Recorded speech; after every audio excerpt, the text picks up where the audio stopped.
สบายดียินดีต้อนรับทุกท่านเข้าสู่เพจเรียนหนังสือกับ MK วันนี้จะมาสอนเกี่ยวกับการซอก5ค่าออกซิดาส่งข้องธาตุหรือว่าการซอก5ค่า ON นั่นเองเนาะจะมาให้ตัวอย่างกันเลยตัวที่1เนาะอะซิดคลอริดริกในที่นี้เนาะเขาอยากซอก5ค่าออกซิดาส่งข้องกลอเนาะสนานเฮาฮู้แล้วว่าฮีโดรแซนเนาะมีค่า ON บวก1และกลอมีค่า ON ลบ1ฉะนั้นกลอเนาะจะมีค่าออกซิดาส่งแมนลบ1หรือว่าเนาะเฮาลบ1เนาะหรือว่าเขาจะเห็นแบบนี้ฮีโดนี่เฮาฮู้แล้วเนาะมีบวก1แล้วกลอนี่เฮาบ่ฮู้เฮาก็วางเป็นอีกเท่ากับ0เนาะอีกจะเท่ากับบวก1ย้ายมาที่เป็นลบ1ฉะนั้นคำตอบก็จะแมนลบ1วันนี้ต่อไปเนาะจะมาเอาธาตุกาลีกลมมัดเนาะเดี๋ยวนี้เนาะเขาจะให้ซอกค่าออกซิดาส่งข้องกลมว่ามีเท่าใดเนาะเขาก็เฮ็ดแบบตัวนี้ก็ได้เนาะคือ2คูณให้กาลีมีค่า ON บวก1เขาบวกให้กับกลมเขาบ่ฮู้เนาะเขาวางเป็นตัวอีกและบวกให้เนาะ4คูณ4เป็นลบ2เนาะเขาก็จะเท่ากับ0เป็นอย่างเขาจึงเท่ากับ0เนาะเพราะว่าเขาจะสังเกตบนถึงนี้มันจะบ่มีไฟฟ้าบรรจุเนาะเขาก็คูณเลยเนาะอันนี้2คูณ1เป็น2 4คูณลบ2เป็นลบ8ลบ8บวก2ก็จะเป็นบวก6เนาะอีกบวกลบ6เนาะอีกลบ6เท่า0อีกก็จะเท่ากับบวก6ฉะนั้นเนาะค่า ON ข้องกลมอยู่ในนี้ก็จะเป็นบวก6หรือว่าเราเบิ่งง่ายๆเนาะลบ2 4 2 8ลบ8บวก2ตัวนี้ก็จะเป็นบวก6เนาะต่อไปเนาะจะมาเบิ่งกาลีดีกลมมัดเนาะกา2กลมโอ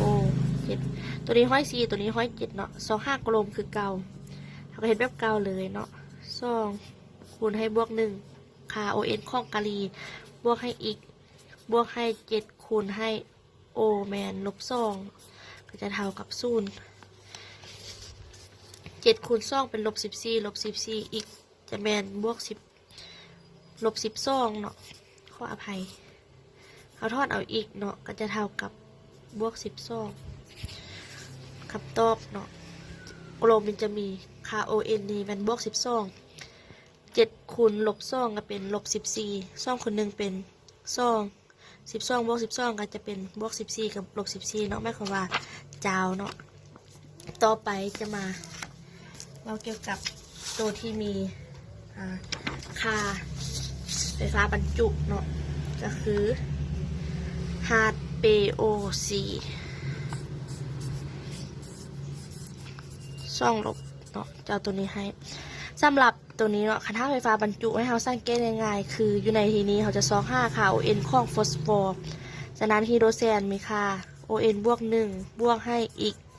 บวกให้4คูณให้ออกซิแมนลบ2เนาะเท่ากับในที่นี้เนาะเท่ากับเขาจะเอาลบ2นี่จะมาไว้เบื้องนี้เนาะถ้าเป็นจาวไฟฟ้าเขาจะใส่0ตัวที่มันบ่มีอีองเนาะแต่ว่าตัวนี้มันที่ไฟฟ้าบรรจุ2ลบเขาก็ต้องใส่ลบ2ใส่นี้ให้มันเนาะหลังจากนั้นเขาก็คิดไล่เนาะอีก4 2 8ลบ8บวก1ก็เป็นลบ7เท่ากับลบ2อีกจะเท่ากับลบ7ย้ายมาเป็นบวก7เนาะบวก7ลบ2ก็จะเหลือบวก5ในทีนี้ฟอสฟอร์จะมีค่า ON เท่า5ต่อไปเนาะจะมาเบิ่งอีโองฟอสฟัต3ลบ25ฟอสฟอร์คือเก่าเนาะเขาก็วางเป็นอีกบวกให้4คูณให้ออกซิมีลบ2แล้วก็จะ3ลบเนาะจะย้ายมาเบื้องนี้เป็นลบ3อีกก็จะเท่ากับลบ3 4 2 8ลบ8ย้ายมาเป็นบวก8อีกก็จะเท่ากับบวก5คือเก่าเนาะถ้าว่าเป็นเลขเท่ากันเนาะให้เราสังเกตเบิ่งตัวนี้มันมีฮีโดรแซนแต่มัน2ลบแต่ตัวนี้บ่มีมัน3ลบแน่นอนมันก็ต้องออกเท่ากันเนาะสำหรับถ้าเป็นไฟฟ้าบรรจุบวกก็คือการเนาะเพียงแต่ว่าย้ายมาบวกมาใส่นี่คันถ้าเป็นไฟฟ้าบรรจุบวกผ่านมา สำนี้ก็มันเพียงเท่านี้ก่อนเนาะเทื่อหน้ามีคลิปย่างมาลงต่ออย่าลืมกดไลค์กดแชร์แล้วก็กดติดตามไว้เนาะเพื่อจะบ่พลาดสิ่งดีๆจากเพจของพวกเราเรียนหนังสือกับ MK ขอขอบใจ